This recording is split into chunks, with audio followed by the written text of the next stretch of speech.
Chapitre 9. Un monstrueux trésor. En suivant consciencieusement le chemin des dalles noires, nous arrivons sains et saufs de l'autre côté.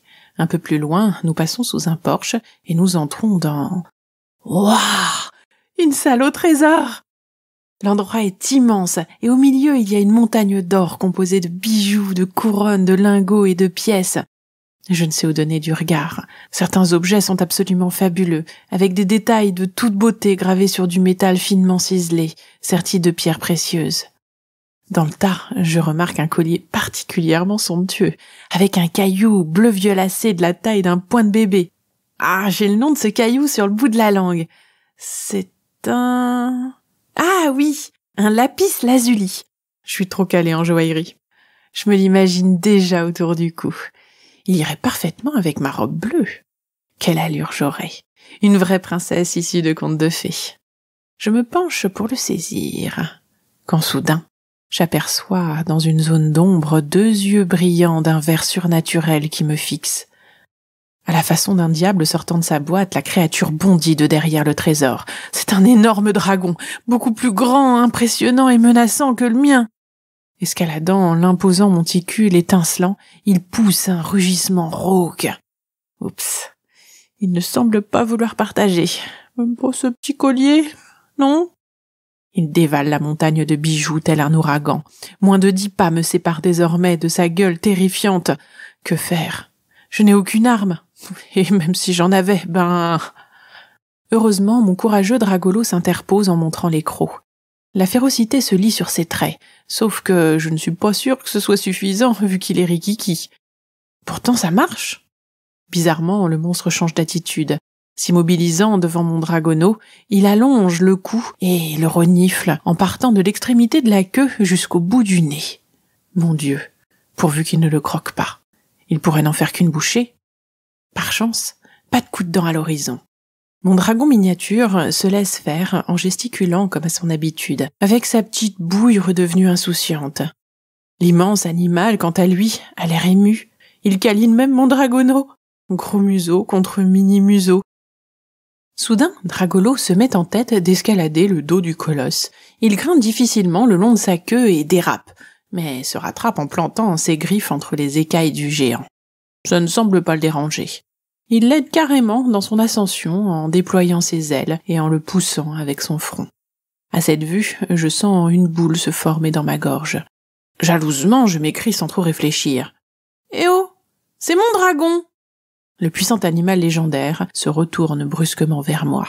Il me jette un regard noir de ses grands yeux verts. Il paraît surpris qu'une si petite chose, en l'occurrence moi, ose venir l'interrompre. Une telle créature n'appartient à personne, et surtout pas à une gamine ridicule, grogne-t-il proche de mon visage. Si proche d'ailleurs que je peux sentir son haleine brûlante. Dragolo est redescendu vite fait. Il mordit la queue du monstre pour tenter de le tirer en arrière et l'empêcher de me griller à la façon d'un chamallow.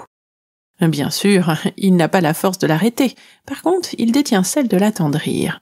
Et ça marche. Grâce à lui, je ne termine pas carbonisé. Le terrifiant reptile ailé retrouve son calme et s'éloigne. Je respire mieux. Mon ombre aussi a eu peur. Elle me murmure. « On a eu chaud. Et sois plus diplomate la prochaine fois. Perso, je n'ai aucune envie de finir réduite en cendres. » J'acquiesce doucement. J'ai oublié de préciser tout à l'heure que, comme ce sont mes aventures, j'ai le pouvoir de comprendre les animaux. En fin de compte, un dragon n'est qu'une espèce de grosse bestiole, genre un super lézard muni d'ailes de chauve-souris, un peu plus flippant peut-être. Beaucoup plus flippant en fait. En tout cas, lorsqu'il rugit, je saisis parfaitement ce qu'il veut dire. Ça n'empêche que ses cris rauques me donnent quand même la chair de poule. À cette pensée, Dragolo revient se blottir entre mes jambes, tandis que l'autre gronde à nouveau à mon intention. Heureusement que c'est toi qui me l'as ramené, sinon je t'aurais rôti tel un vulgaire volatile. Afin que je frémisse, il fait sèchement claquer sa mâchoire à côté de ma tête, et très franchement, je sursaute.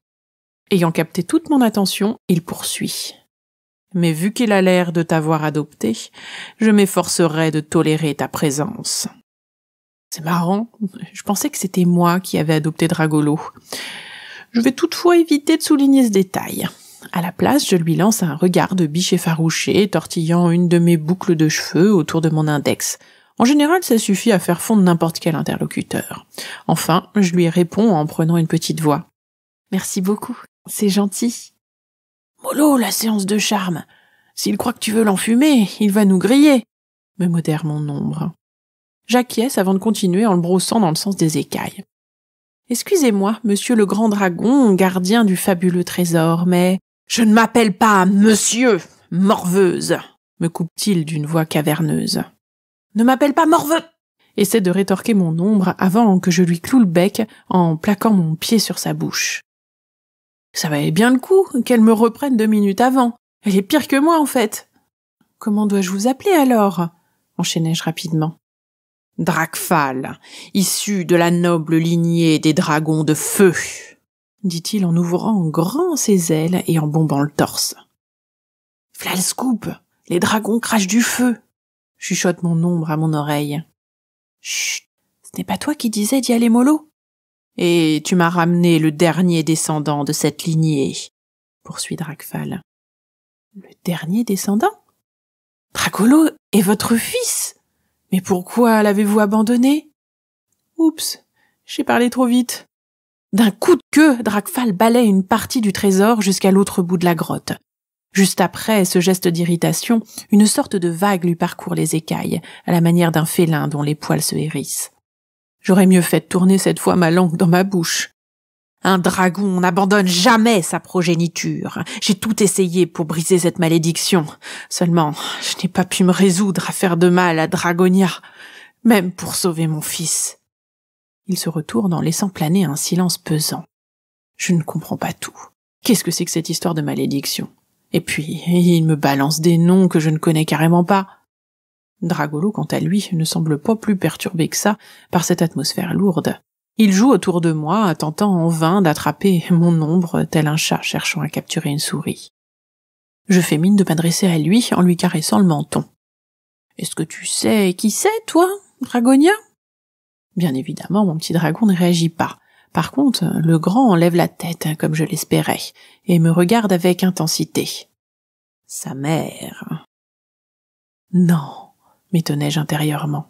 « Excusez-moi, je n'y comprends rien.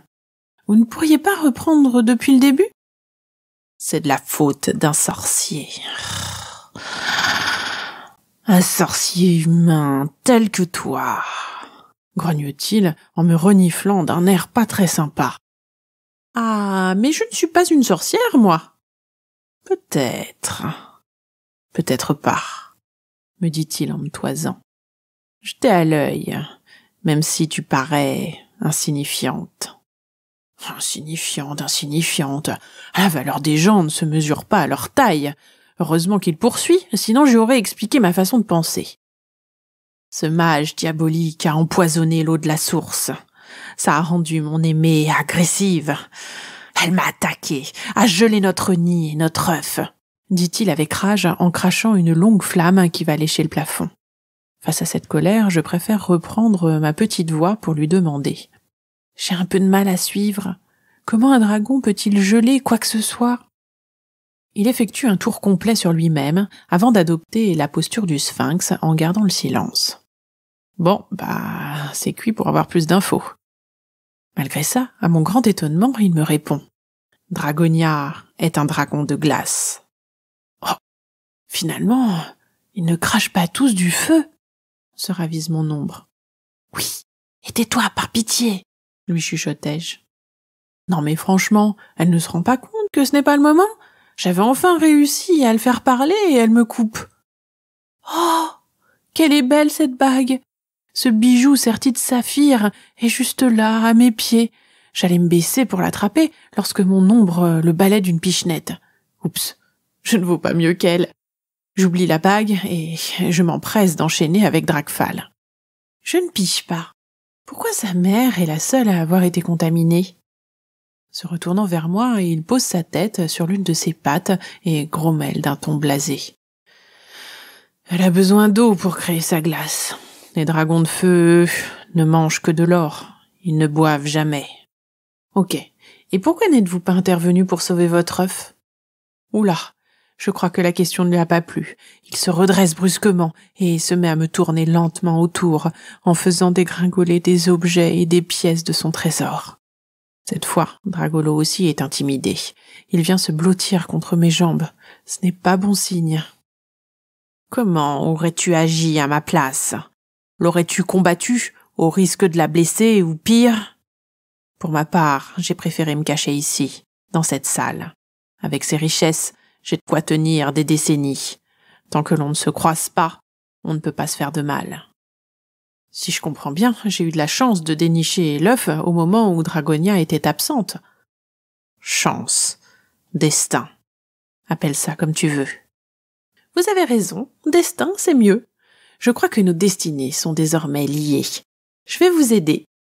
Dracfal ricane, l'air de dire comment un microbe de ton espèce pourrait bien nous aider.